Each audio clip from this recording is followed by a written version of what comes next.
ドッグフード徹底解説の翔です。ごまちゃんです。はい、今回はですね、うちのブログの方でドッグフードのお悩み相談っていうのをやってるんですけど、そこでお悩み相談以外にも、このフードの記事を書いてほしいみたいなリクエストも受け付けてるんですよね。で、ここ最近いろんな方からあるフードの記事を書いてほしいというリクエストが非常に多くて、で、そのフードが何ぞやっていうと、この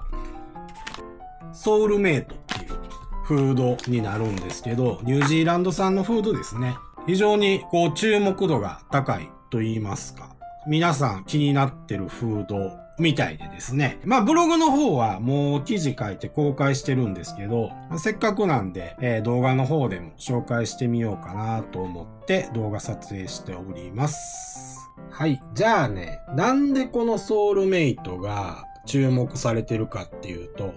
いくつか理由があるんですが、まず一つが、このソウルメイトって、ベイクド&エアドライとエアドライ、フリーズドライ、あと缶詰、ウェットフードですね。この4つがあって、大体のニーズに応えられる、幅広いっていうところが一つ。そして、ニュージーランド産のオーブンベイク製法が出てきたっていうところですね。オーブンベイクってカナダが非常に多いんですけど、現状カナダのオーブンベイクって鳥インフルエンザの関係で輸入規制かかっとって、肉系のオーブンベイクが手に入らないっていうのがあるんで、ここでニュージーランド産のこのソウルメイトが出てきたっていうところで非常に助かるっていう方が多い。ちなみに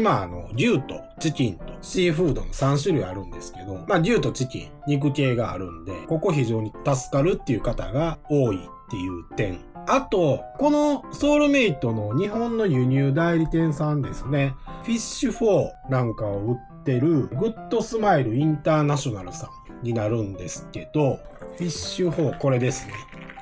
結構人気のあるフードなんで、そこが新たに販売開始したフードっていうことで期待できるなって思う方もおるんじゃないかなっていう気はします。特にね、このオーブンベイク製法なんですけど、ただのオーブンベイクじゃなくて、ベイクド&エアドライって言ってですね、ベース 95% はオーブンベイクのフードなんですけど、5% エアドライを混ぜた、そんなフードですね。これが今までありそうでなかったような感じのフードで、非常に面白いなっていう印象ですね。じゃあ、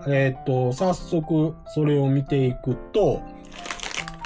これがベイクド&エアドライのレッドミート、牛ですね。なんですけど、こんな感じで、これがオーブンベイクですよね。で、エアドライが、こんな感じで混じってるみたいな。そんなフードです。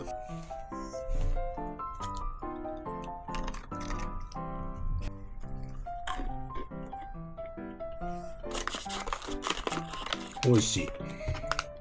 オーブンベイクってね、食べたことない方はぜひ食べてほしいんですけど、結構サクサクしたクッキーみたいな食感で、それプラスアクセントみたいな感じでエアドライを混ぜてるみたいな、そんなフードがベイクド&エアドライですね。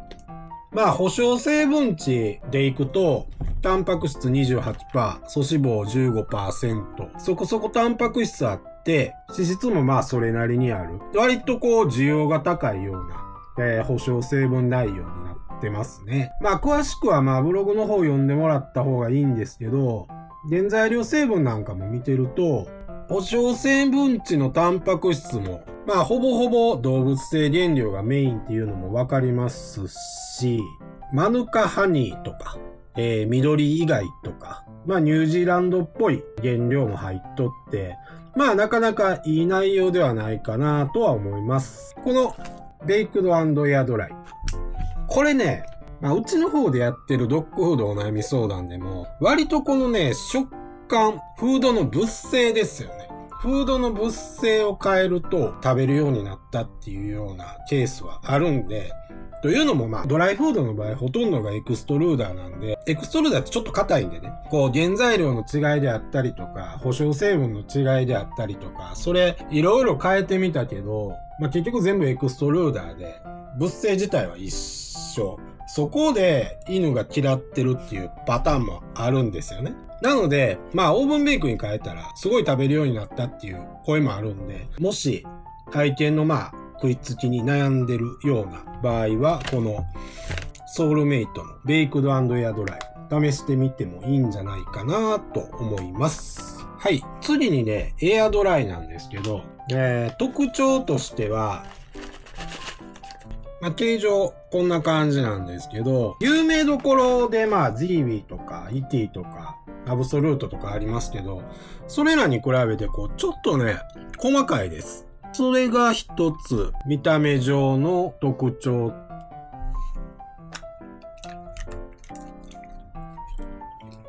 で、保証成分値上で言えば、これ、タンパク質 39%、素脂肪 26%、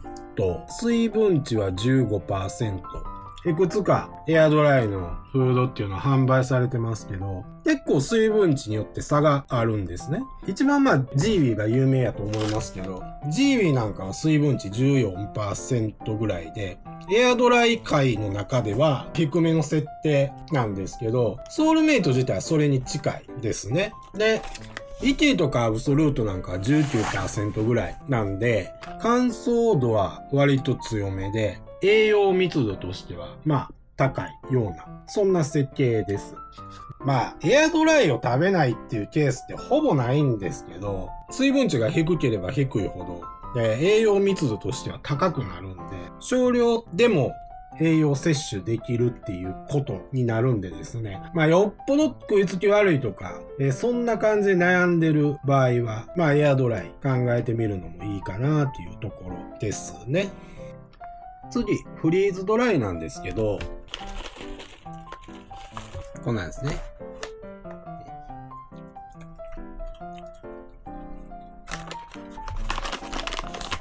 フリーズドライもエアドライと同じくほとんど肉みたいな配合設計になるんで、炭水化物が非常に少なくて、ほとんどがタンパク質と脂質になるっていう、そんな保証成分になるんですが、エアドライの方はですね、水分量の差が多少ばらつきあるっていう風に言ったんですけど、フリーズドライに関しては、何を見るといいかっていうと、大体が水とかぬるま湯にふやかすんで、水分値っていうよりは、タンパク質と脂質がどっちに寄ってるかって見るといいかなと思います。で、このソウルメイトのフリーズドライなんですけど、フリーズドライの中で見ると、結構低脂質です。これね、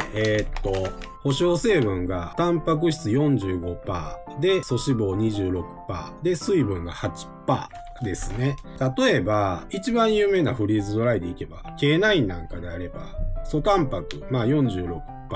素脂肪 35% 水分値が同じく 8%。繊維であったりとか海分の数値っていうのはそう大きくは変わらないんで、これがどういうことかっていうと、若干ソウルメイトの方が炭水化物量が多くて、で、その分脂質が少なくなってるっていう感じ。だから、K9 とかだと 100g 中でいけば520、30キロカロリーになるんですけど、このソウルメイトだと430キロカロリーと、若干低いような内容になってます。もう一個ぐらい比較してみると、例えばキウイキッチンのグラスフェッドビーフディナー。この、今これソウルメイトの、レッドミート、牛のやつ見てるんですけど、同じく牛のやつで見てみると、キウイキッチンの方は 33% タンパク質、素脂肪 32% で、水分が 5%。っていうところで、若干水分値が低いっていうのはあるんですけど、タンパク質が 33%、素脂肪 32% なんで、ソウルメイトと比較すると、タンパク質はちょっと低くして、素脂肪を上げてる感じですよね。この辺で、何がいいかっていうよりは、これ、相手にどれが合うかの世界になりますけど、ソウルメイトは比較的、フリーズドライの中では低脂質な部類。なんで、そういうのが合ってるかな、そういうのを探してるっていう方は試してみるといいかもしれませんね。というわけで今回はソウルメイトの方を紹介してきました。一応ね、缶詰もあるんですけど、うちのブログサイトはドライフードメインで紹介しているサイトっていうこともあって、缶詰あるよっていうぐらいに留めておきます。非常にいい内容です。高いですけどね。これね、思うんが、グッドスマイルインターナショナルさんね。主力のフードがフィッシュ4なんですけど、フィッシュ4って非常に良いフードだと思います。原材料表示が非常に透明性があって、多分これ以上詳しく書いてるフードってまずないかなっていうレベルで情報量が多い。なんですけど、ただね、フードの内容としては、炭水化物が多いタイプのフードです。言い悪いじゃなくて、そういうフードっていう意味で、高タンパクなフードをやっぱ求めてる方も多いんで、ちょっと守備範囲が狭いかなっていう風に感じてた部分はあるんですけど、ソウルメイトを販売しだした。すごいいいフードを販売してきたなっていうような印象がありますね。これ結構個人的には徐々に有名になってくるんじゃないかなと思っております。じゃあ今回はここまでで。また面白いフードがあれば、動画でも紹介するようにしますので、次回もよろしくお願いいたします。